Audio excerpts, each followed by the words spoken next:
firstly, I was president 2014 to 2016. And I believe that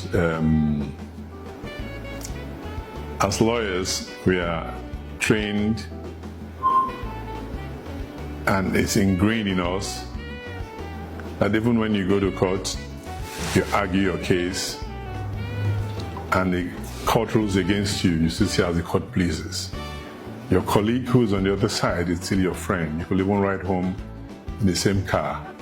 You could even be attending his wife's birthday, his child's birthday the next weekend, despite the fact that you had a good confrontation in court. So at times it's surprising to see that we who are trained to have that spirit of accepting the decision of the court, the will of the people, we now have elections that are getting largely rancorous. I believe that the reasons for the rancorous election are very clear to see. A lot of people, the court cases that came before, which is unprecedented, where people claim that because as a group they have chosen a candidate, no other candidate should be allowed to run, So I think there has to be, as INEC used to do, voter education.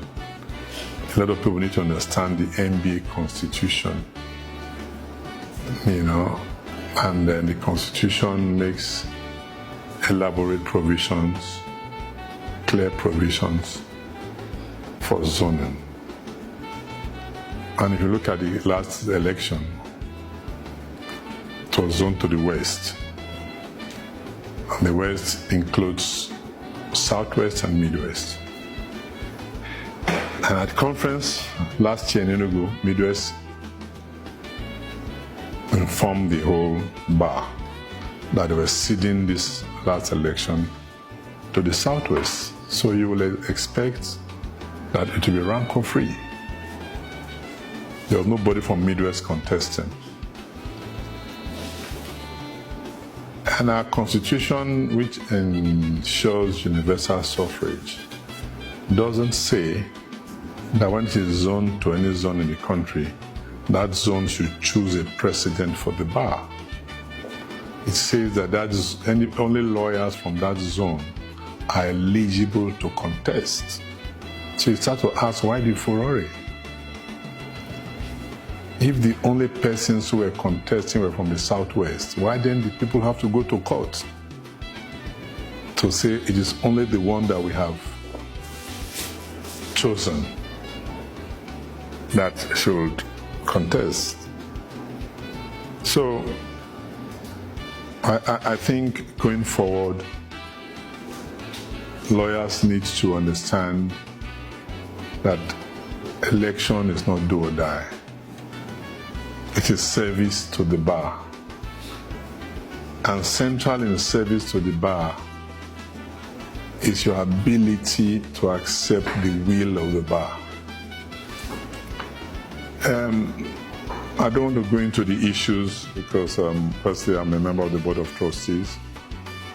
But I believe that the issues that happened during the election where people complained about not receiving OTP and not being able to vote were self-inflicted. Self-inflicted in the sense that we had two options to receive OTP, one by email, the other one by SMS. A lot of us do banking. We use apps. If you use Buy Power, they send you your token both by email and by SMS. Most banking applications do the same thing. And he can't reinvent the wheel. That is because of the realization that one can fail. So when some candidates, or two of the candidates, insisted that it must only be by SMS, they created a situation whereby those who had failure of SMS had no alternative. If, for example,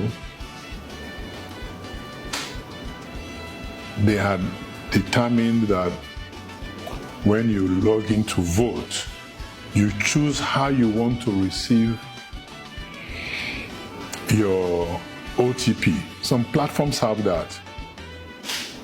When you log in, do you want to receive your OTP by email or by SMS? Then lawyers will choose.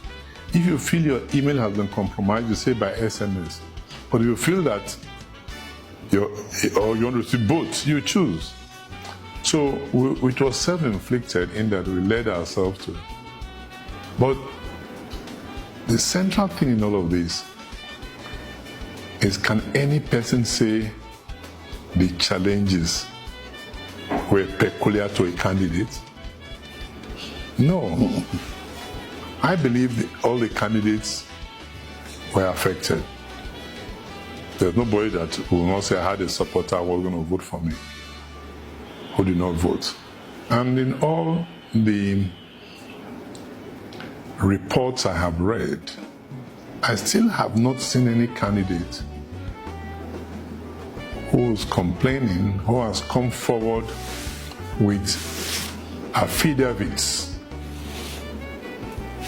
So I lost the election by 5,000 votes. But I have with me here affidavit by 8,000 lawyers who wanted to vote for me but could not vote. It is not sufficient to just go out there. And central in the leadership of an association is the overall interest of the association. And if you have the interest of the MBA and you start to make claims that put the MBA in bad light, then you ask yourself, is this person qualified for leadership of the MBA? If you recall, there have been 2 elections in America where there have been allegations of rigging. And in both cases, the presidential candidates have said, no, instead of challenging, let it go. In the NBA here also, my big brother, JP Daudu, has been in that situation on 2 occasions. I don't want to mention the elections because every president, like I said, but there are situations where some people felt things were not done correctly.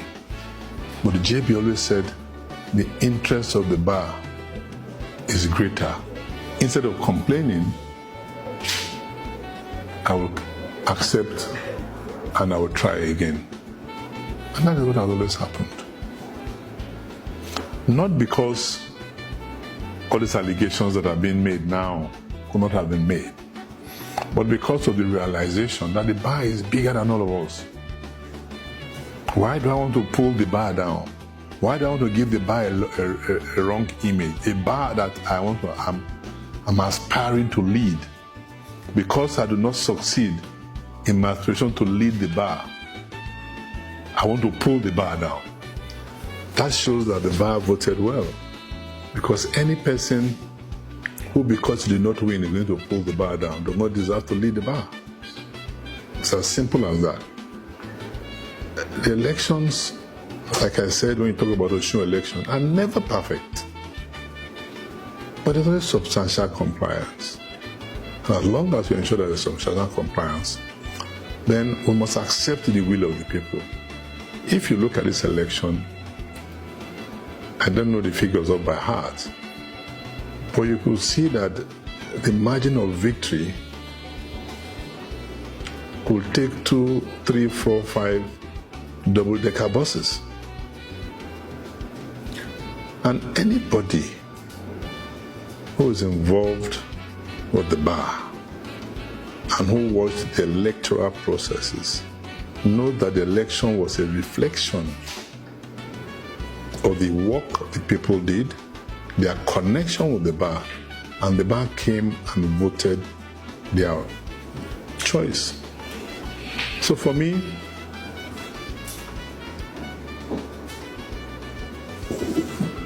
nothing is perfect in life. Nothing cannot be changed.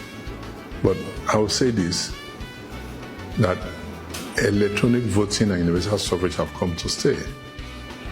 Anybody talking of anything other than electronic voting, it's like somebody telling us to throw away our mobile phones and go back to analog phones. If you recall, when we went into mobile phones, we first had very big mobile handsets. Yeah? Then we have the 090 handsets. Yeah. Where you'll be looking for service with an antenna. And when even we got to the current MTN, EchoNet and all of that, the service was not very good. But each day it is getting better. That is digital age. So you ask yourself, how do we make this better?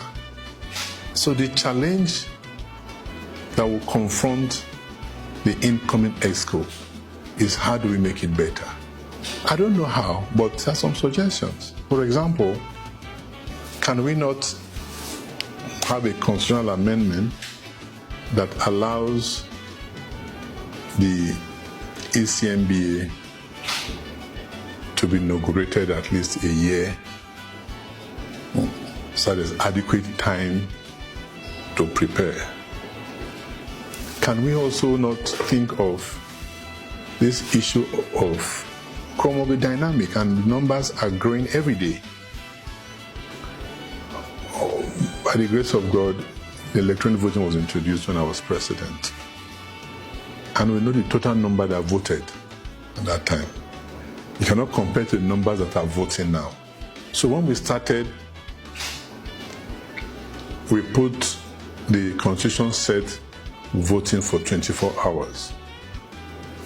Now that the numbers have increased, can we not consider making voting for 48 hours or 72 hours?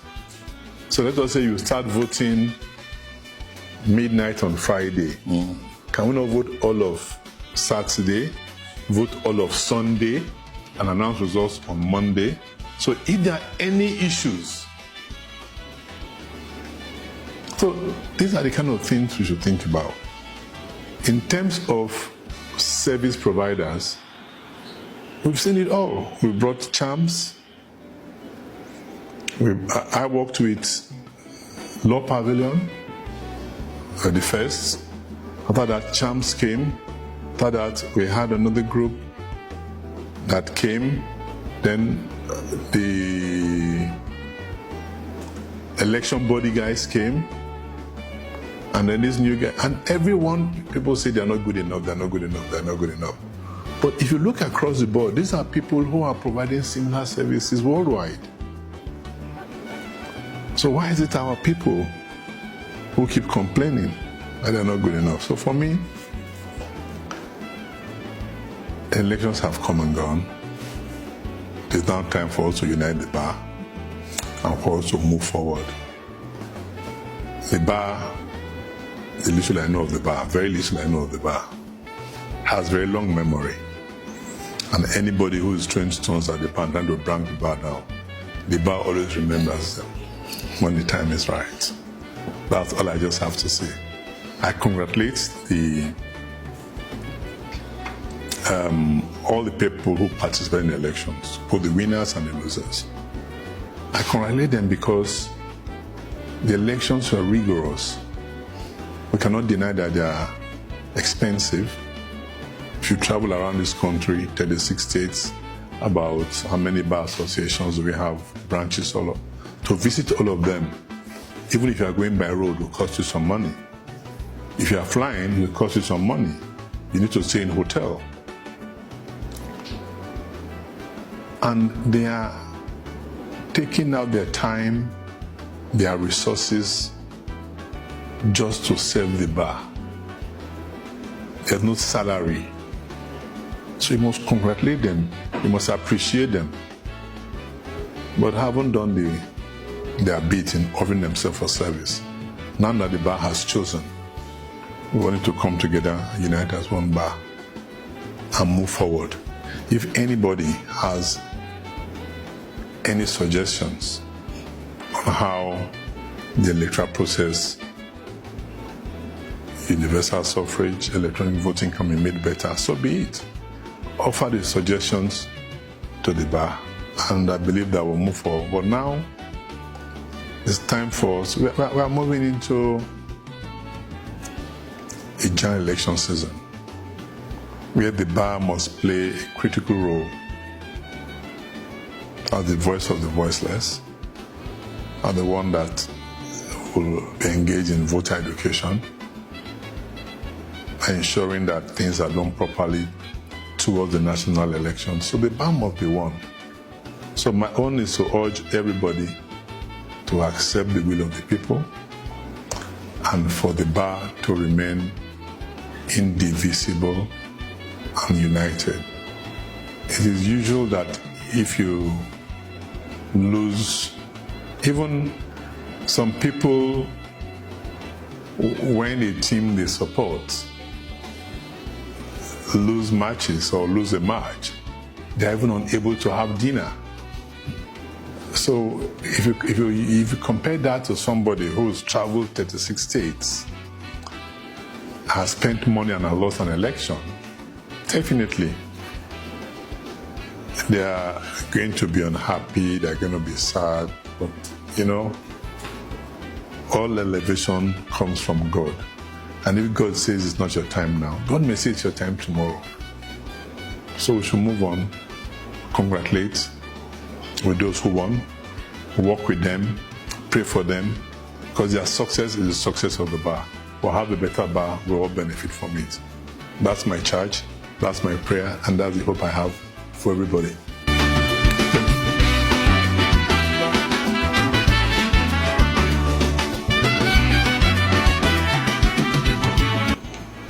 The primary role of government is security and the welfare of the people.